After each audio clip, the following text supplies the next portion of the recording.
Okay, let's go. Harry and Meghan publicly mocked by Kidson. William and Catherine's cute PDA display. William's turn to go full camouflage. This and more on today's show. Hello and welcome back, my Royal Rogues. My name is Jesus Enrique Rosas. I'm the Royal Rogue, and we are still waiting for the unlikely event that Harry and Meghan get invited to Sandringham for Christmas. Let me just fix this white square here. Why do I have a white square here? Let's see for so you can see better. Oh my God, this kind of things right there should be able to. Wait a sec. Why this kind of things happen at the last minute? I want to know.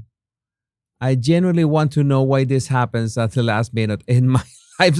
There's always a technical glitch, but I'm sure you appreciate that I try to do the best. I try to do the best that for these lives.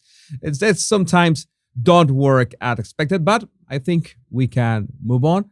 Well, I was telling you that we are still waiting for, well, the unlikely event that Harry and Meghan get invited to Sandringham for Christmas. So while we are waiting, I asked you this question on Twitter or X. Which things are way more probable to happen before that unlikely event? And as an example, it could be that South Park producers issue an apology. And you did not disappoint. Michelle, Trevor will get his Cartier love bracelet back. Well, that was a nice way to kick off. But I think Trevor's not interested at all in that memento. He's happily married. He's moved on. So I don't know. If Meghan just stopped wearing it, I think it would be more than enough. Don't you think? IHT Andrews, Meghan receives another royal title. But of course, not from the royal family, silly. No, of course not. You know that maybe they don't like Meghan that much anymore. But in all cases, this would come from the same company that makes that gelatin, royal gelatin. And the title will be, of course, artificially flavored mashiness. That would fit. KMT Dev, Kim Jong-un calls free and fair elections. But that one reminds me when I messed up big time talking about the Republic of Korea in one of these live streams. Just a friendly reminder that no, this image is not real. I just made that up. Pinky J, Harry will be a contestant on Jeopardy. Well, that is a bit of a stretch considering the abilities of the chap in question. But I would love to hear the words, I will take my royal life back for $200. Jan Preston Weiss. They will be invited for Christmas at the White House. Well, that would be nice for Meghan. So she has the full presidential treatment and it inspires her for her own political ambitions.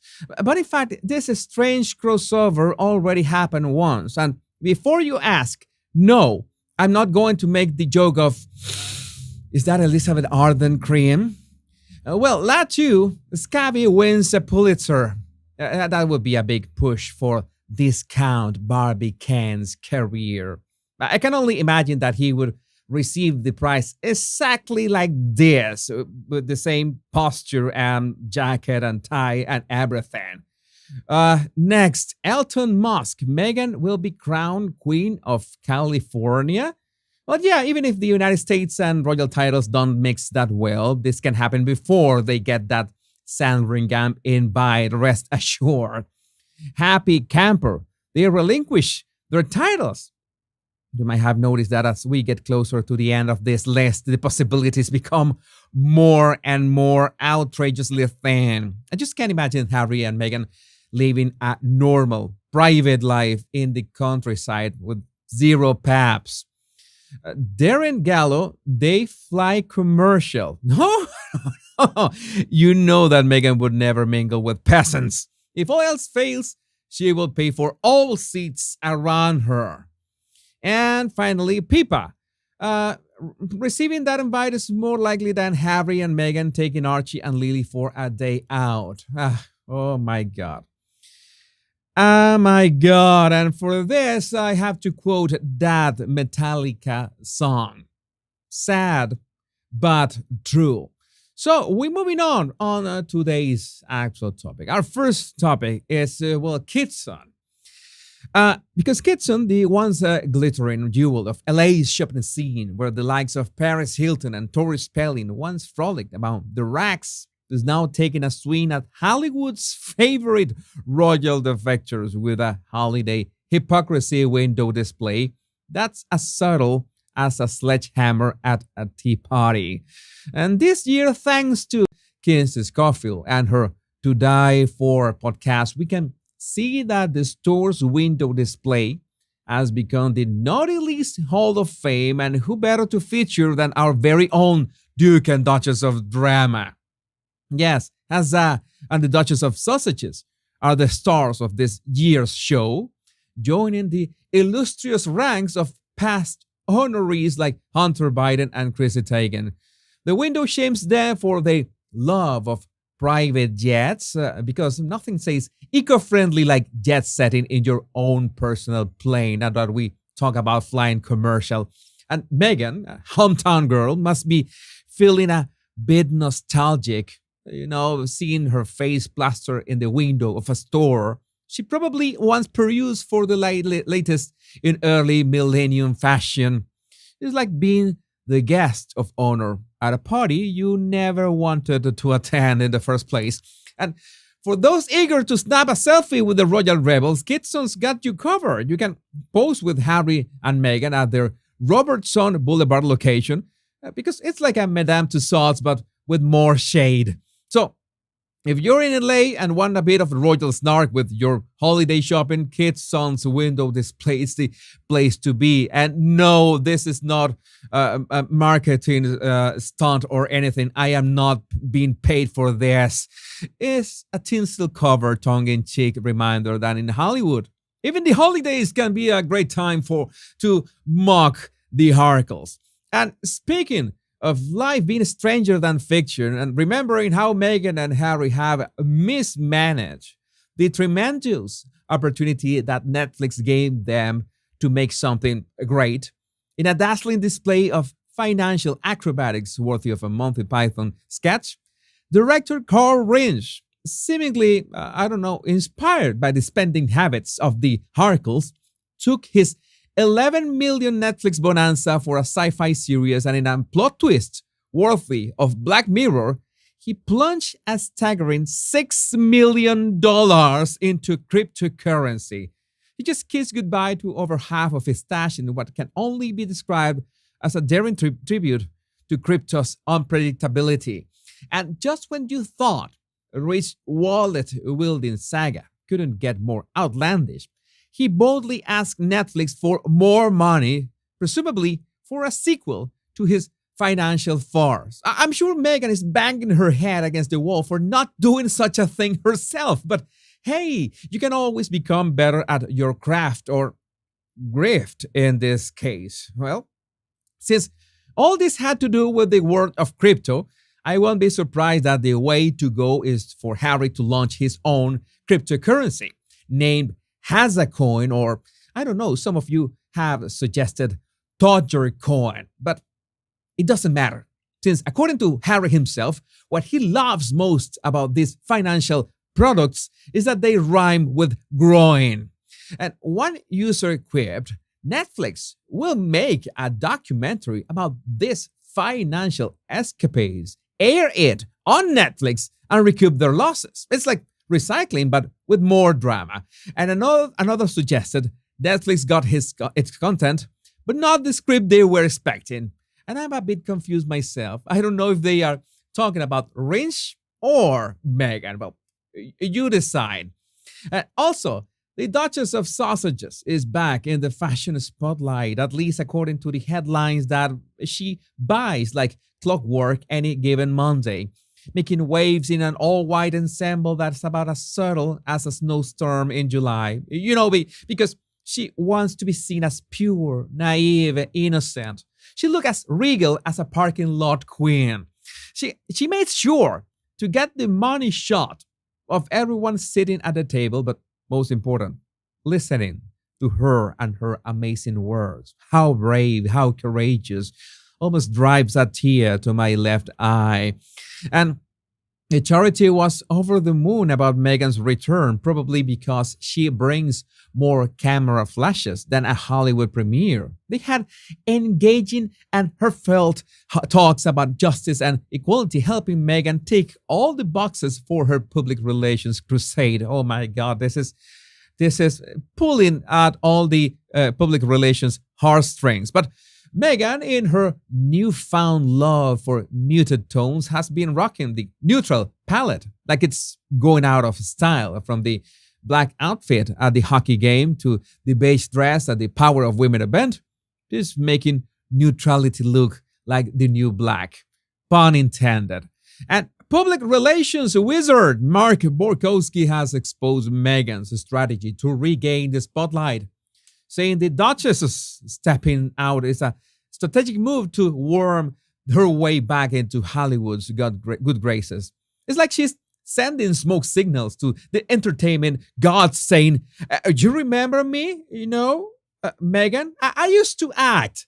And her appearance at the gala was less of a social call and more of a siren song to Hollywood, hinting, I'm available for bookings. And what's her pitch?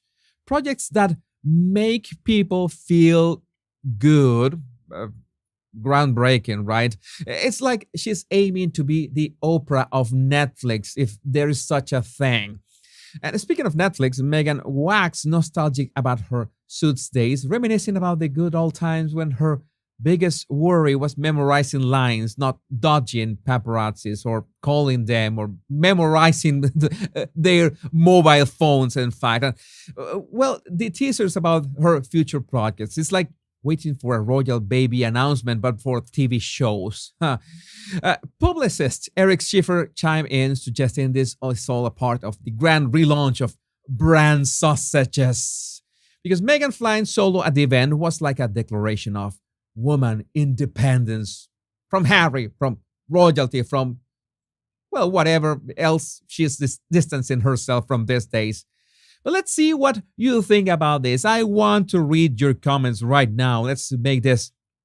I love when Jesus called Scooby Discount Barbican. Yeah, I don't like to call him Scabies, right? Because, well, that is a bit gross. But Discount Barbican it's almost cute. It's almost a compliment.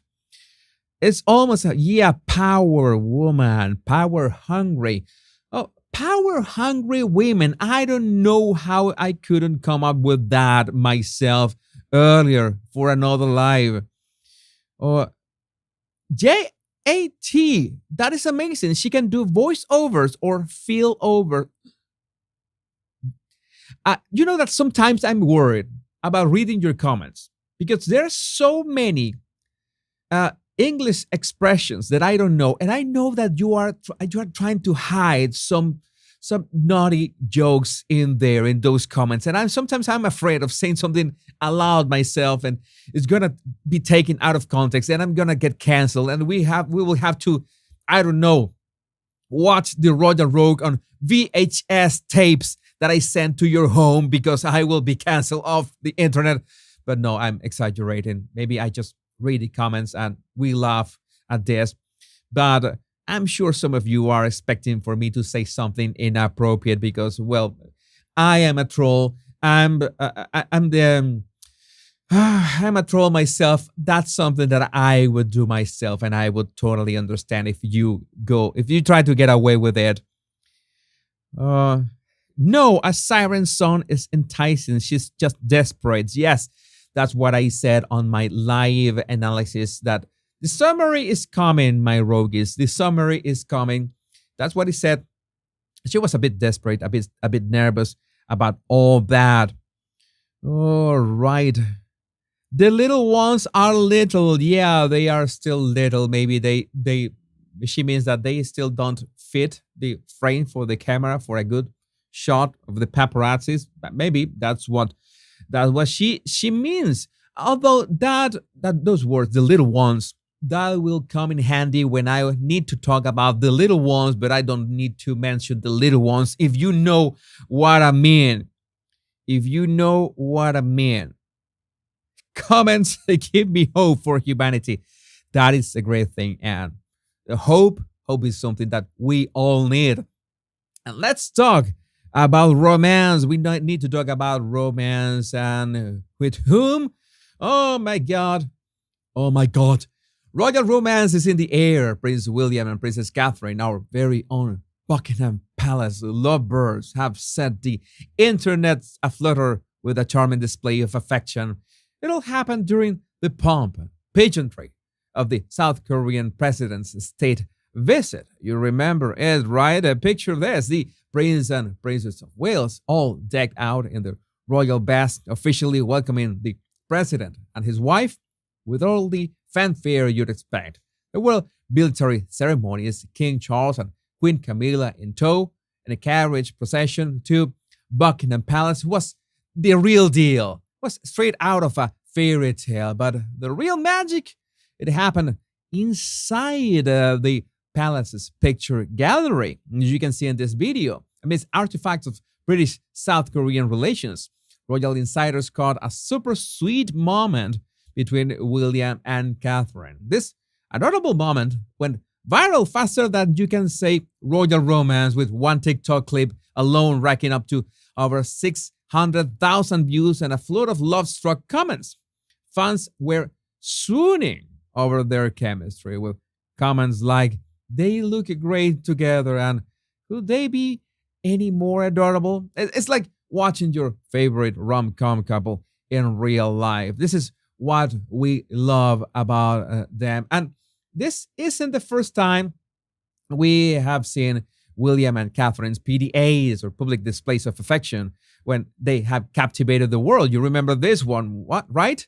This one, it was very, very hard. From hand-holding on tours to sneaky glances at ceremonies, these two are redefining royal romance. Remember their congratulatory kiss at a charity polo match, or Catherine's playful pat on William's rear at the BAFTA Films Awards? These two are serving up royal couple goals like it's afternoon tea. And well, let's talk about Prince William. Our royal action hero just had a blast, literally, on Salisbury Plain, playing the role of a gritty gunner in a mock assault. It's like he's starring in his own action movie, complete with smoke grenades and a warrior armored vehicle. Talk about a day at the office. And William, newly minted as the Commander-in-Chief of the 1st Battalion, the Mercian Regiment, dove headfirst into his role. He was right in the thick of a multi-vehicle attack on an enemy stronghold nestled in a cozy wooded area. It's like he's been training for this role his whole life. And Sergeant Mark Kidson, the man in charge of the ground troops, said William was absolutely buzzing with excitement. Well, I will be too. Imagine getting to throw smoke grenades and operate weapons systems. It's like a royal day out at an adventure park, but with guns. The prince was even part of the strategy huddle, listening in as Sergeant Kidson briefed the troops. Appointed by his dad, you know, the king, in August, William got the lowdown on the regiment's recent shenanigans and their upcoming adventure in Poland. And Captain Matthew Camp shared how nerve-wracking it was to meet the prince, but William's, chill vibe quickly put everyone at ease. There was a real buzz among the battalion. It's not every day you get a royal in your midst, especially one loving those smoke grenades. And I couldn't help but share these images thanks to Canel Labelle. Canel, the cheeky boy, became the confident man. The Mercian Regiment motto is "Stand firm and strike hard." What an appropriate regiment for Prince William. By the way, wishing a happy Thanksgiving to all my US followers and mates here. And these pictures were absolutely amazing and cute at the same time. I'm no, maybe this is gonna be the one that we're gonna choose to our royal roundup at the end of this live stream. But moving on, at the same time, You know that the other day we were talking about William's cake, right? Don't look at me that way. That's what you said. I was just repeating your words. My only question here is if you can still spot the cake with all that camouflage around. My best guess is that yes, you do. I know how you feel about William, my rogues. I know it. I'm not jealous in the least. You want William. You want Lieutenant Colonel Johnny Thompson. I bring you whatever you need in these shows because these shows are not mine. These shows are yours. And I'm bringing you the best of the royals and non-royals as well for your viewing pleasure. That is what actually brings a smile to my face. I'm reading your comments right now. I am reading your comments right now. We're gonna go back to this slide, but I need to move on to with something else because the other day, you know that Princess Catherine wrote a striking all red assemble that put her legs in the spotlight, causing a stir among royal watchers and setting the Twitterverse ablaze, or the X-verse, I don't know. But while she received a round of applause worthy of a Broadway star, her arch nemesis, the Duchess of Sausages, apparently can't do the same without causing a royal kerfuffle. And no, I am not going to picture Meghan the same way here.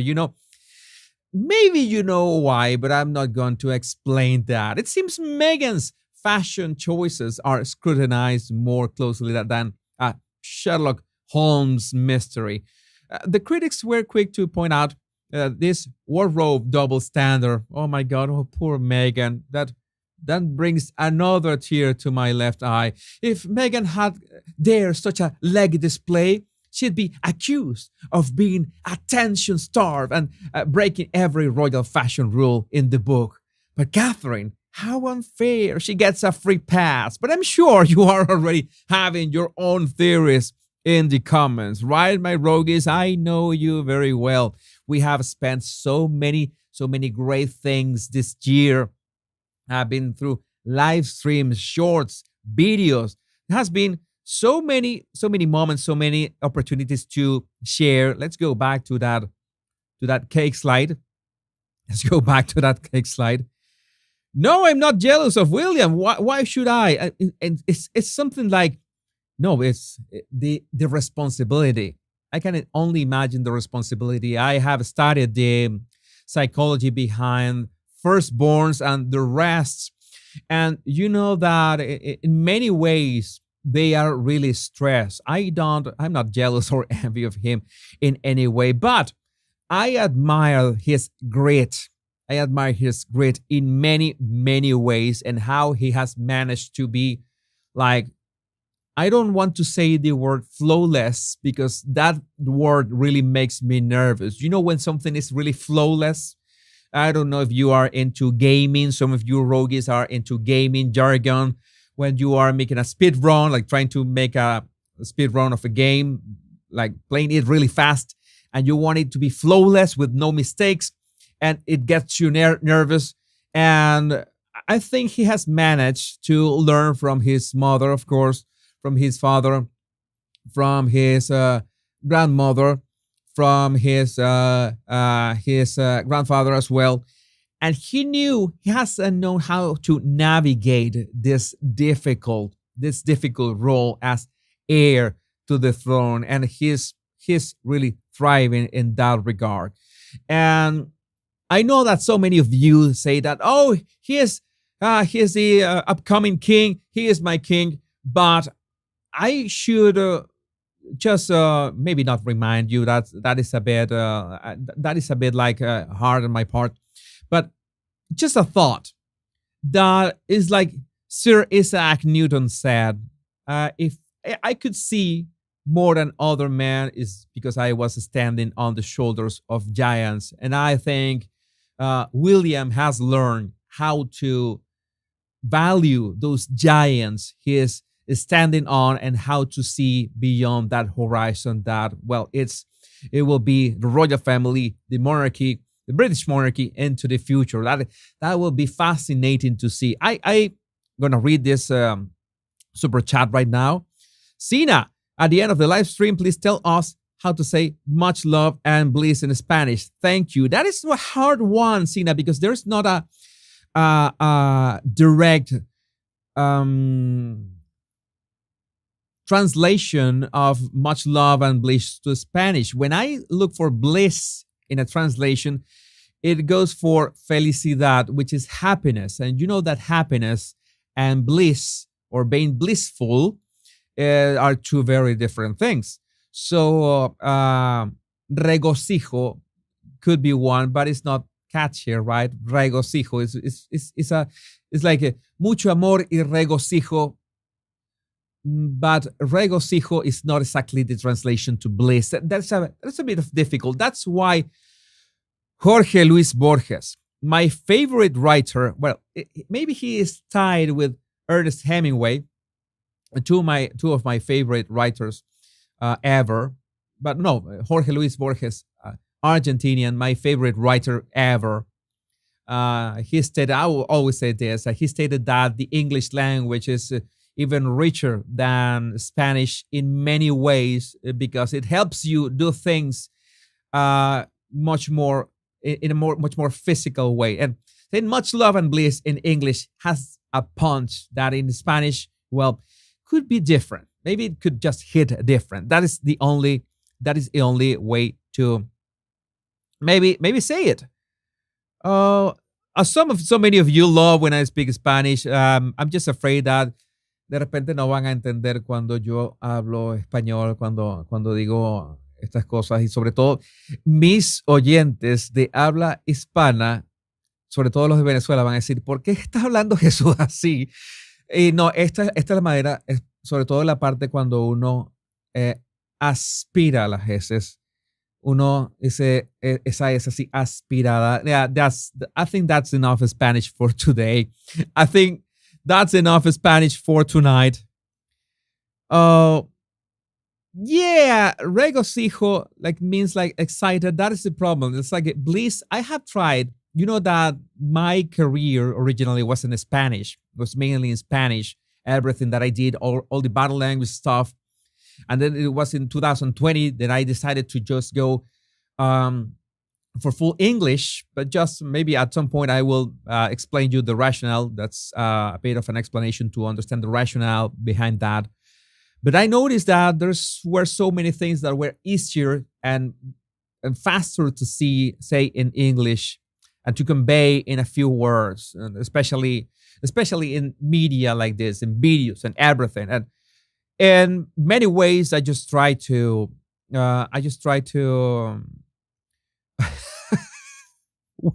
This is the perfect combination: William's cake and Jesus accent. Oh my God, this is maybe I will get an OBE or an MBE. I never remember the difference at some point, but I was going to tell you that it's like, this is exciting, talking about William's grit to do things the right way, because we are looking at decades ahead of us.